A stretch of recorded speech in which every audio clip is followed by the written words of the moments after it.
Everyone. This is our history lesson for Thursday, October 15th, I believe it is. Okay, it's going to be a very short lesson. We're going to finish up the second page of your history handout, which looks like a large blue circle and a little blue circle, okay? And you're going to need a ruler. So if you don't have a ruler, pause your video, go find a ruler, come back, and your pencil, okay? Don't use pen because you might need to erase. All right, so if you had to pause, welcome back. We're not going to read out of our book today. I'm going to review a few things in the book, but you just listen. There's two things I want you to really grasp today, and that is self-government and civil government. All right, that's what those two circles represent, and I'll show you how in just a minute. So I want to just reread something. Romans 13:4 says, "For he is the minister of God for thee for good." So it says that it's talking about government. The government is a minister. A minister is someone who serves. This government is serving you for your good. All right? For 1,000 years after Christ, most people did not have a Bible. So finally, when men had the Bible, they learned that they should govern their own actions. Governing your actions is called self-government, all right? It's called self-government, governing your own actions. God also teaches that every family must govern itself. As families live together in cities and in nations, their liberty to govern themselves must be protected.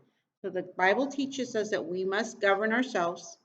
We must govern our own families. And if our family comes together to live with another family and then another family, and we form towns and cities, then it's really important that our liberty is protected, because then other people can come and take away our liberty. All right. So by reading God's word, men also learned that God had a plan for nations. That would be for towns, cities, states, nations, that they should be governed. The government of nations is called civil government. So civil government is the laws that protect our liberty.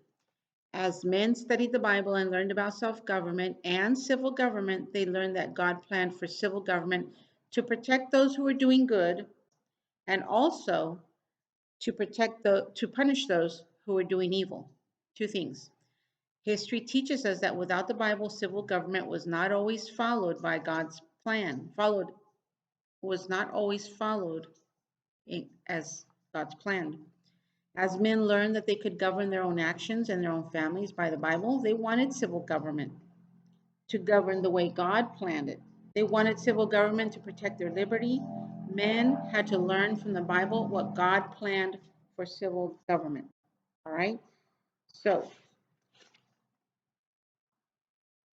let's go back. Let's go over to our. Okay, we're only going to let's just take a look at the first half of your paper.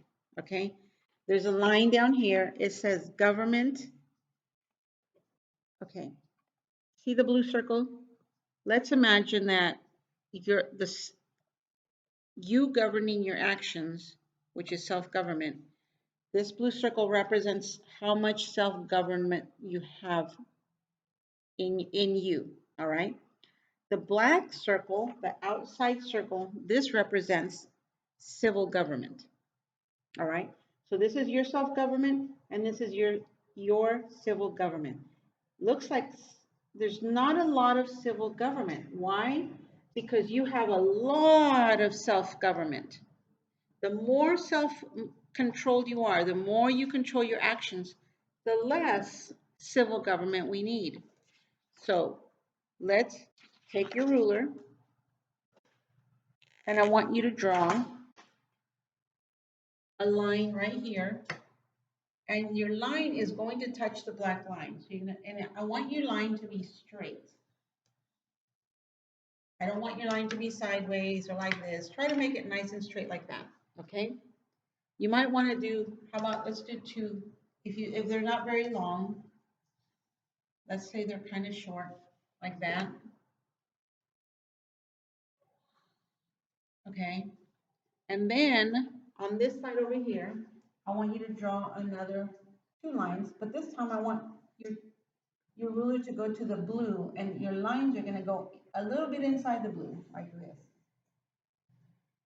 Do 2 lines like that. Both of your lines are touching the blue.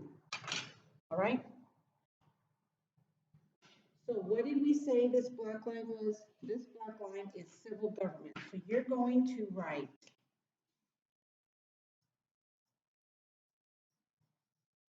civil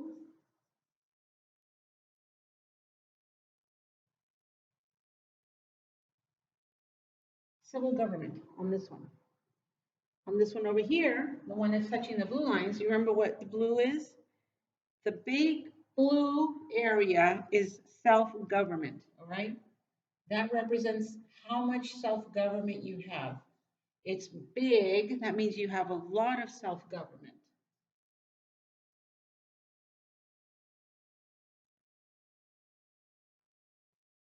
Okay? And if you can't read my writing, these terms are underneath the circle. You can see where I wrote self-government and civil government. All right? So you learn to, the Bible teaches you to self-govern yourself. You become self-governed. You have a lot of self-government. You won't have to worry about civil government. All right? Now, what if, let's draw our other circle on the bottom. Okay.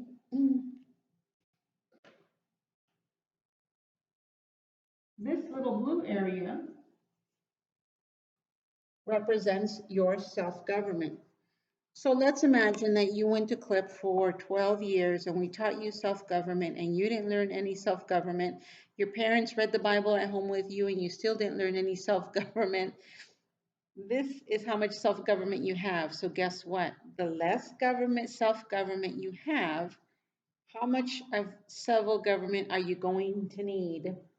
You're going to need a lot of civil government. Civil government is the laws that are there to protect other people from those who are not self-governed. So someone who walks into your backyard and steals your bike, they're not self-governed. So the laws protect us from someone who might come and steal our bike. All right? So learn what self-government is, learn from the Bible, learn from those who are already made that mistake.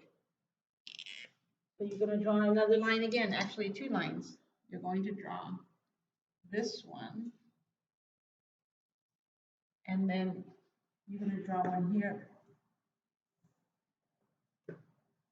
just like you did up here. This one on this side is touching the blue, and this one's touching the black. So the black line is the same thing. It's your civil government.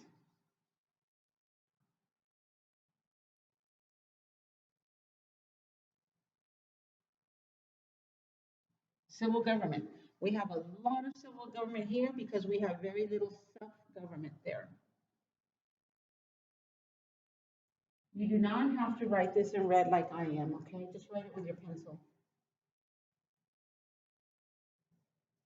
Okay, so while you're doing that, I'm going to read to you.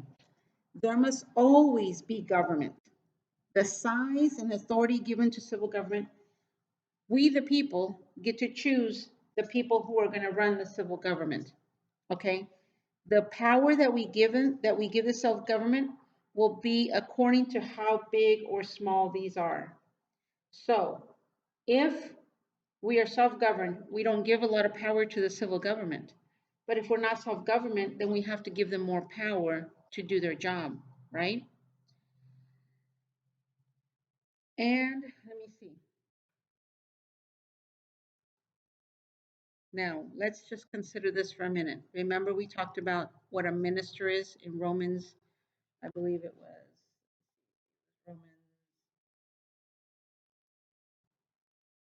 Romans 13:4. It says, "For he is the minister of God for to thee for your good." A minister is someone who serves. Well, civil government is a minister. So if we have a civil government who is a minister as that rules are not that makes the laws for our nation, they're going to have a lot of power. But they're people just like me and you. Now, if they are evil people, are they going to be doing a job for your good? Most likely not. When people have a lot of power, because we've given it to them because we didn't take control of ourselves, then they will start abusing the power and start hurting you. So the best thing for us as a nation is that everyone learns self-government, all right? But that's impossible to get every single person to be self-governed. So remember, civil government, the little bit that we have protects our liberty, and it punishes those who do evil so that they will think twice about doing evil. They'll say, well, maybe I won't go steal that bike. I don't want to go to jail. All right? Now, one last thing I want to tell you. When you govern yourself, when you govern yourself, you're governing from your heart, what you have put into your heart from the Bible. Inside of you, that's called internal. So this self-government, there's another name for self-government. And you might want to like this, maybe draw a line like this, like that, and write.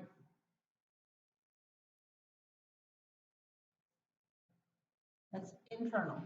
Okay? Now, when someone has to govern you, it's on the outside. X means outside, like when you exit the door, X is outside. So we call civil government, that's outside of you, external control. So you can draw a line like this and write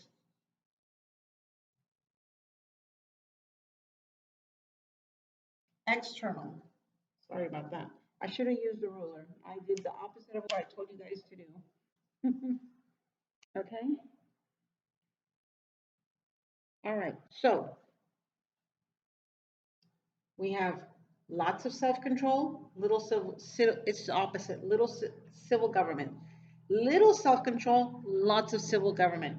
When we get here, it becomes dangerous because these people that are governing us on the outside might abuse their power, and then they're going to tell you, you can't go to school, you can't go to church, you can't vote. We're going to vote for you. We're going to pick your president for you. Okay? So we need to be careful that we don't allow ourselves not to be self-governed. And I'm sorry about the glare. There's a glare there. Where's this glare coming from? Here. This, if you can't see it, it says self. Let me do that darker.